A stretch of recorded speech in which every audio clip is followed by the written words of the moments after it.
Hey guys, what's going on? I am Hunter StarCraft. Today I have a 1 versus 1 matchup to share with you guys. I picked it because it is starring the best Zerg player in the world. IM.NesTea. NesTea is a Korean pro who won GSL Season 2. He is pretty much accepted as the best Zerg player worldwide. God, I can't say enough great things about NesTea. I almost made a NesTea tribute video because of his performance in the round of 4 at the current GSL. I mean, he's going to be competing in the GSL Championships this weekend, going up against OGS Inca, a Protoss player, and God, he's just so good. He's the best Zerg player in the world, you know, enough said. Got to talk about the Protoss player as well. Although his ID is coming up here as Team WE.Hot, he's part of the WE clan, and I believe his name is Love, and there might be a couple initials after Love, but I'm going to go with that. I'm going to call him Love. He's a member of Team WE, which is a Chinese clan. I'm not as familiar with the Chinese scene as I am, you know, with the Korean pro gamers or the North American scene, but this is a game off that server. This is a tournament matchup, and as such, it should be really exciting. It should be, you know, tense. Both of these players really want this victory.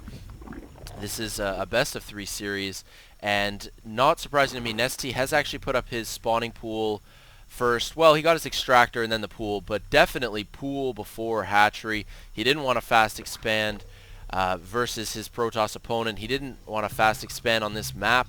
This is not the same. Sorry, what I want to say is that this is the latter version of Shattered Temple. I haven't actually mentioned that this is Shattered Temple, but of course it is. This is the latter version. Some tournament versions that they used at like MLG or GSL actually prevent this type of spawning location. Of course, if we're up at NesTea's base, you can go down the ramp out towards the middle of the map and close by foot. I mean, these guys just a stone's throw away, walking distance, and these spawns are actually disabled on lots of tournament versions of this map, but it's not the case today. It makes it a little bit more risky for the Zerg player. It definitely is going to prevent the NesTea from going, you know, any kind of hatchery first build. It's just far too risky, especially given the chrono boost we're seeing going down on the Zealot here. Just one assimilator up. The top of the ramp, we have a cybernetics core along with a second gateway. So this initial Zealot is just going to head over to NesTea's base. We have plenty of scouting done by both players.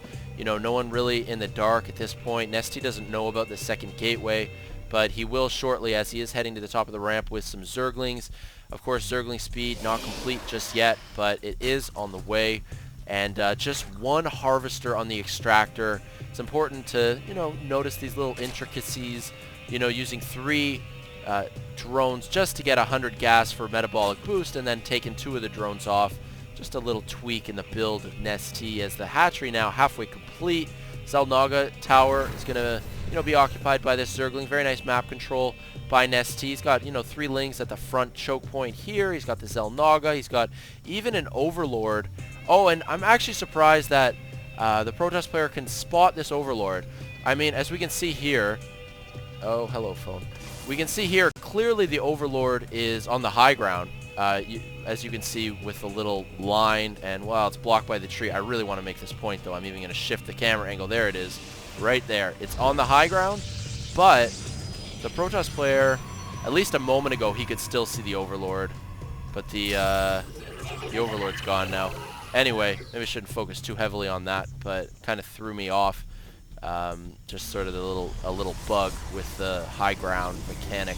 2 sentries out and 1 Zealot, a 3rd sentry joining them as well.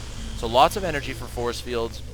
It's going to make it very difficult for even Zerglings with speed to get the surround that they need. Hallucination on the way.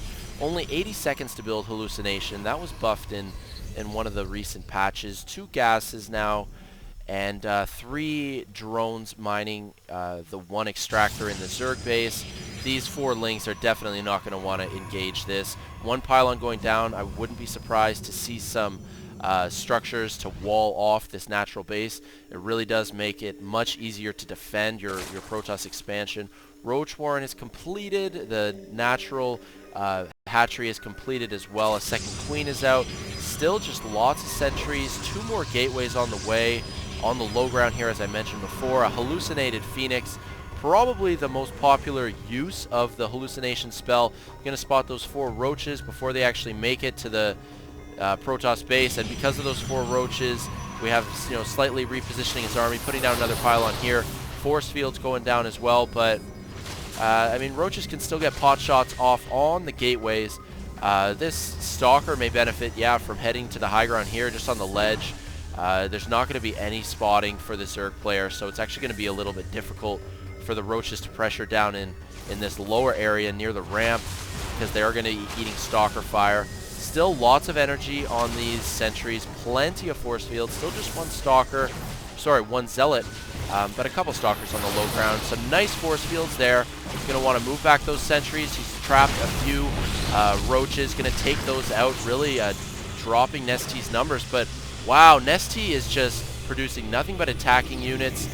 NesTea really wants to end this game shortly. He has a small supply lead, and he's just going to continue to pressure with these roaches. Some nice force fields as well, splitting up the roach count.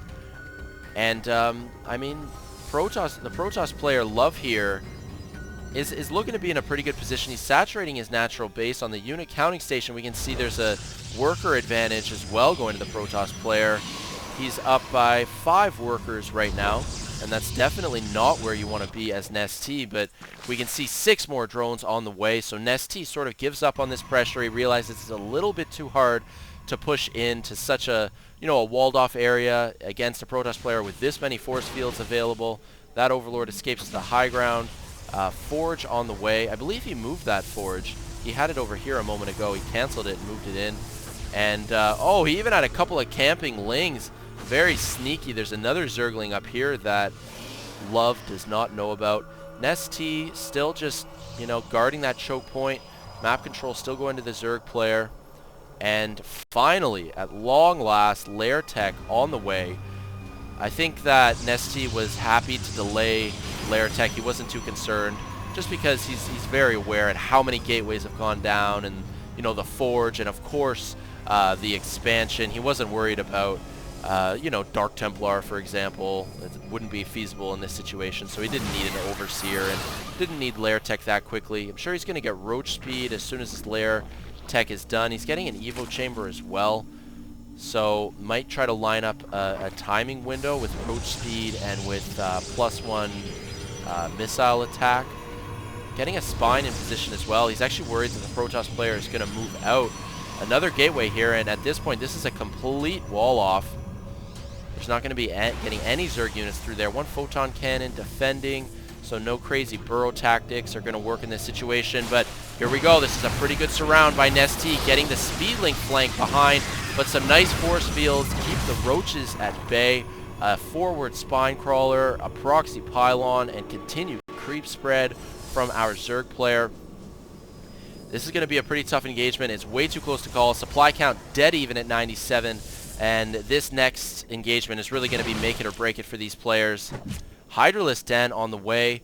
Of course, Hydra is very useful against virtually all gateway units. It's almost a shame that NesTea did not, you know, get the Hydra Den sooner. But, I mean, that being said, his Lair Tech has only been up very briefly. So he's not going to get Roach Speed or anything. He's just going to go for that... he's just going to go for Hydras.